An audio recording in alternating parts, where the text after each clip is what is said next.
I am a professor of comparative religion, and I teach classes in Islam also at the University of Hawaii at Manoa. And I've lived in Hawaii now for just over 2 years, and just entering my 3rd year. And some brothers asked me if I could speak about my experiences, so hopefully, inshallah, I can do this today, and if this is helpful to anybody, may Allah give us all hidayah. As I said, I came to Hawaii 2 years ago. Before that, I lived in New York City. I was born and raised in New York City, born in 1969, and grew up in Manhattan, and part of the time in Brooklyn, another few years of my life. For the most part, had a very happy family life. My parents raised me not with any particular religion, but I think with basic set of moral values. Actually, by heritage, my background is Jewish, but I grew up in a very secular household, and there wasn't a lot of religious practice. The only connection I really had to any kind of traditional religion was from my father's side, my grandmother, my father's mother, who was a practicing Jew.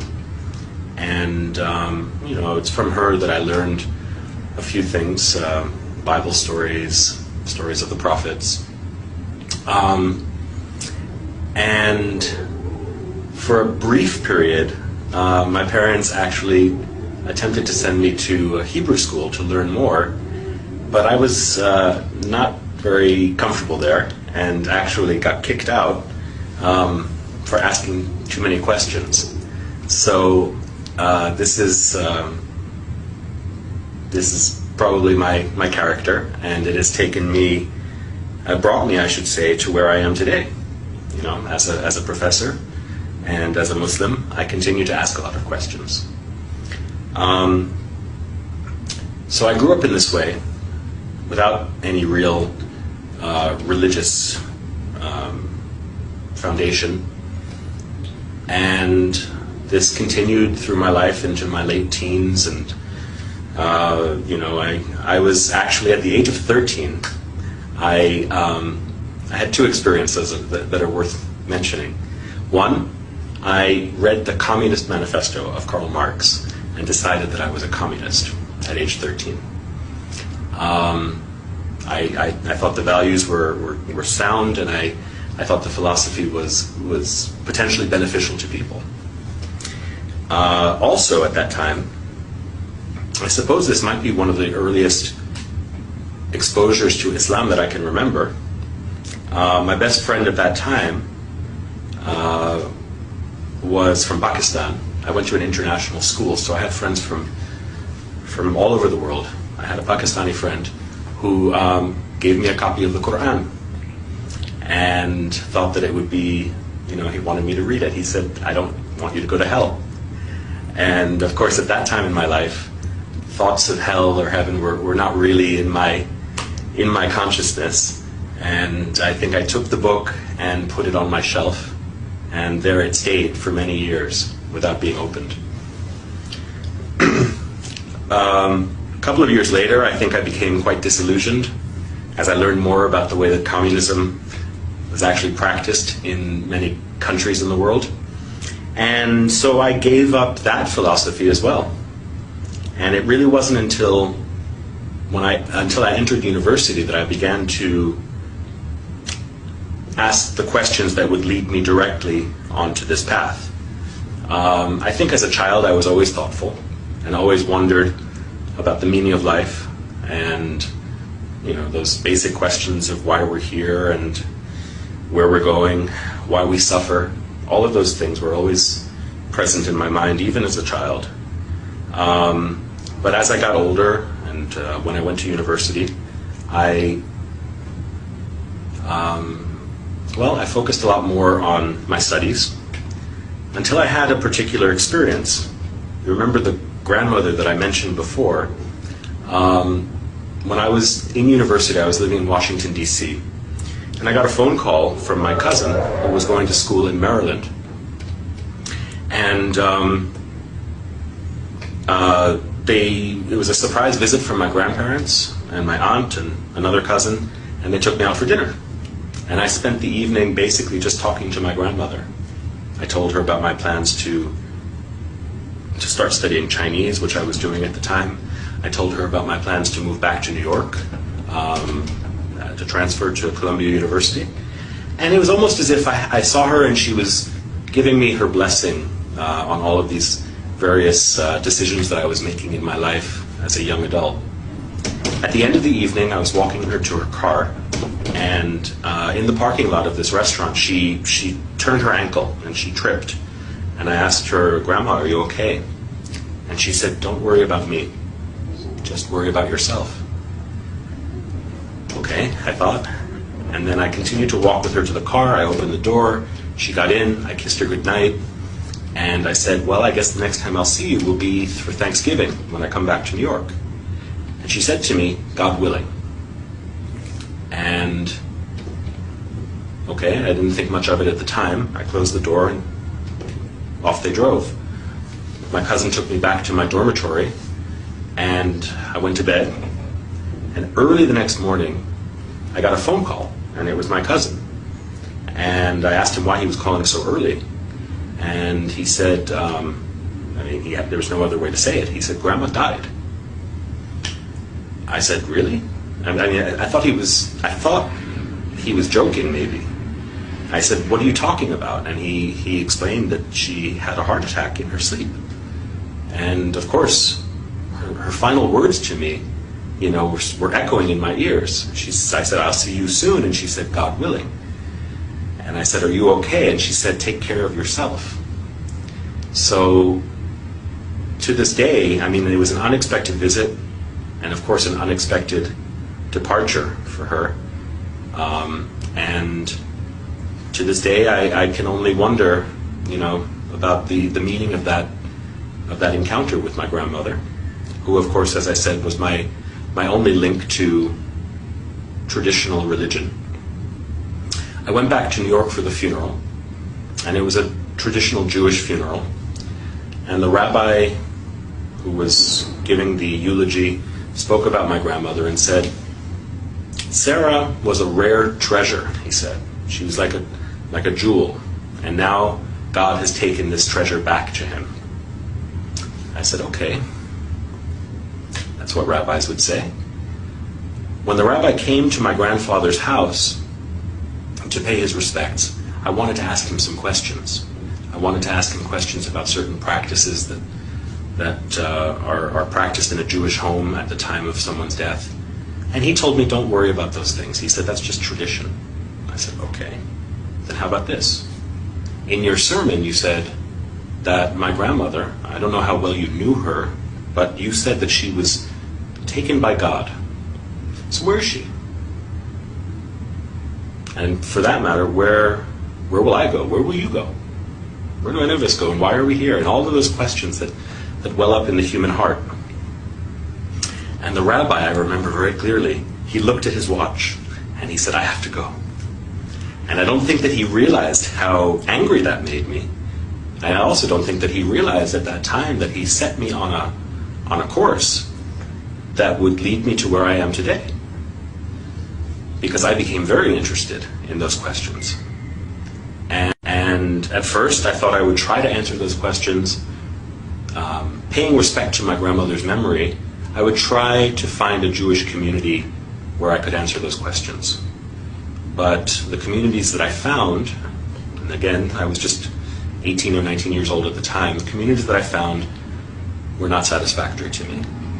And I asked the question which I had asked many times as a child, is God only the God of the Jews? There are only 20 million Jews in the world, and yet there are billions and billions of other people. God created them also, right? So I began to study on my own. I began to read the Bible. And that summer, when I was in England, I was there for an internship. There were some Christians, some evangelical Christians who sort of approached me and wanted to socialize. Of course, they also wanted me to accept their faith. I thought, okay, why not try Christianity? I've never really thought about it. And in reading the Bible, I came to develop a very strong feeling of love and respect for Jesus. But that extra leap that they wanted me to make to accept Jesus as my Lord and my Savior was not one that I could do.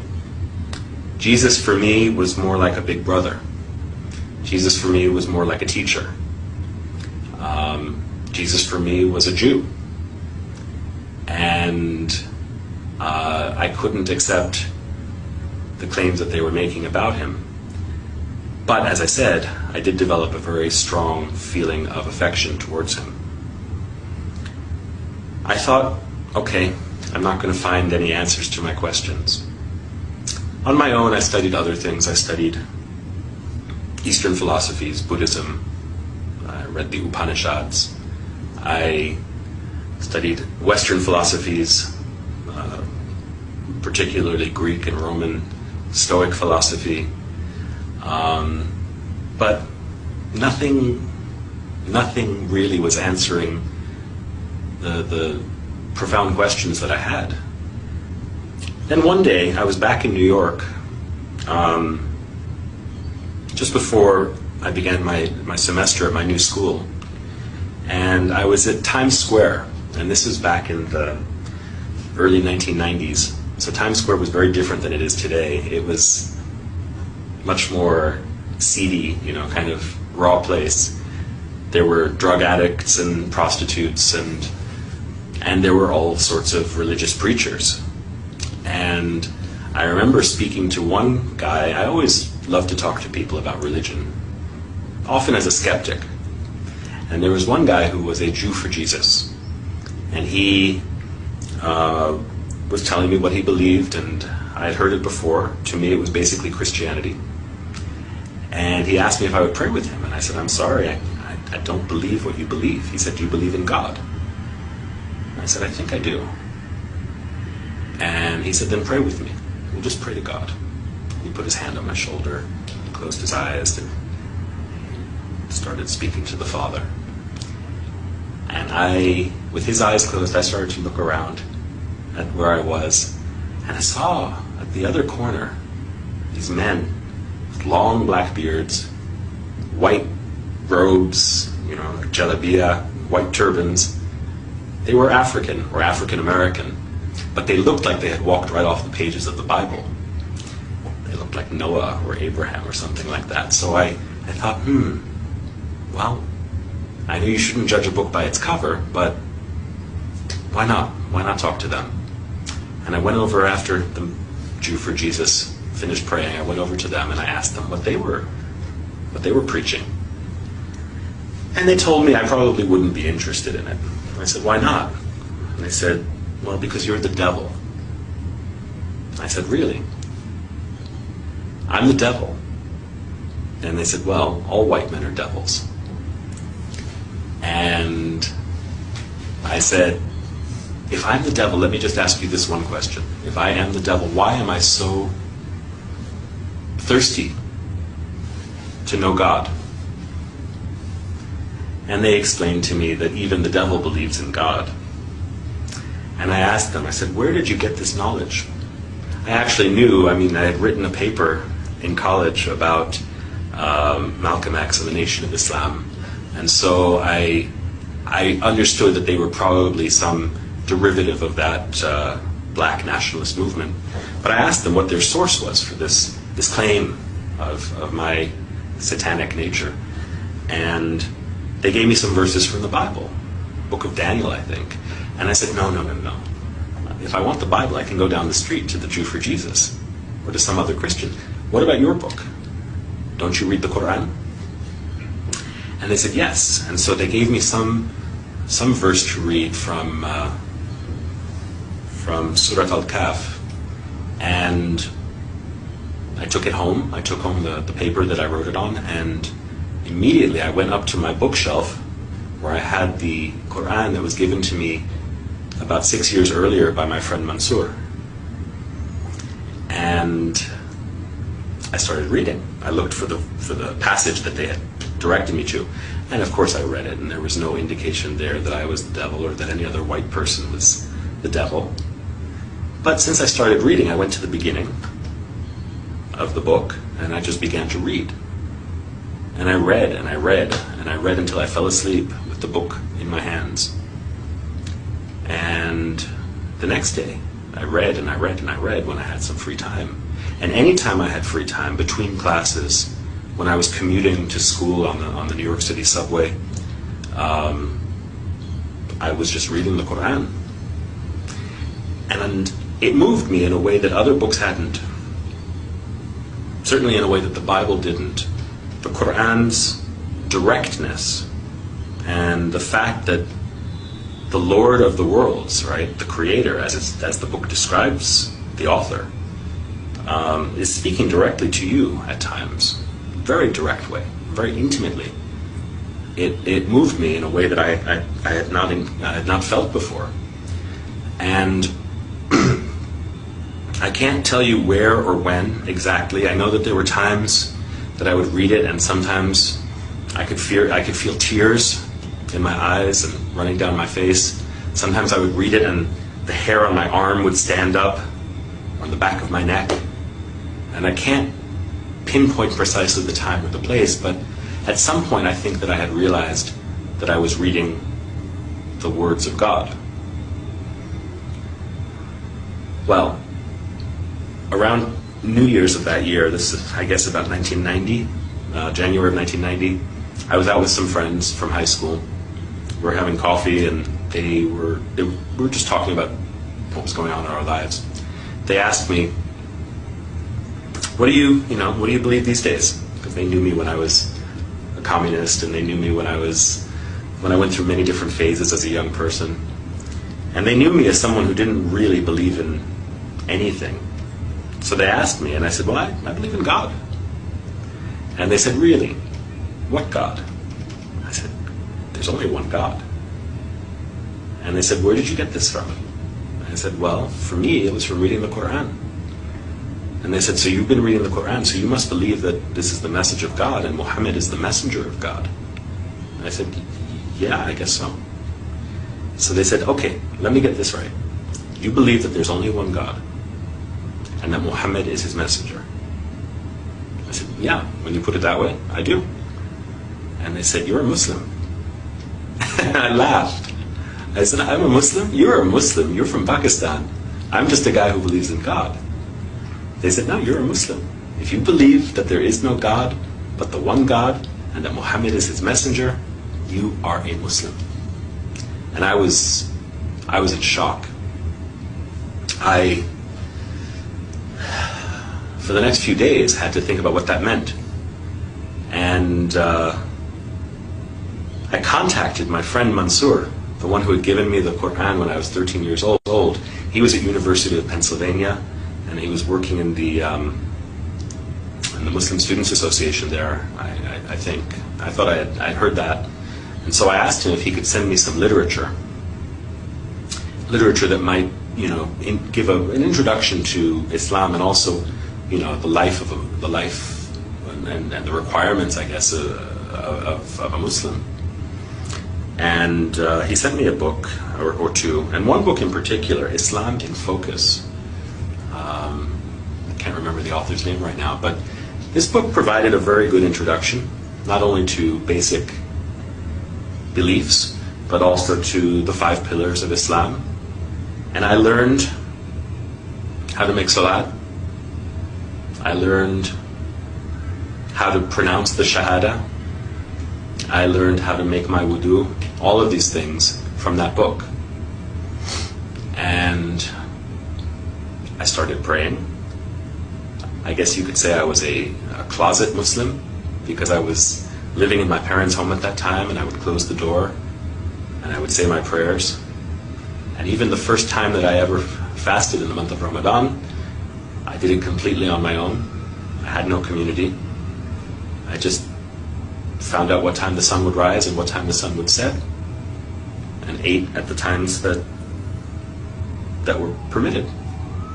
And so for the first 6 or 8 months of my life as a new Muslim, I did this completely alone. And my guide was the Qur'an and the book of this scholar. And that's the story of how I embraced Islam, actually.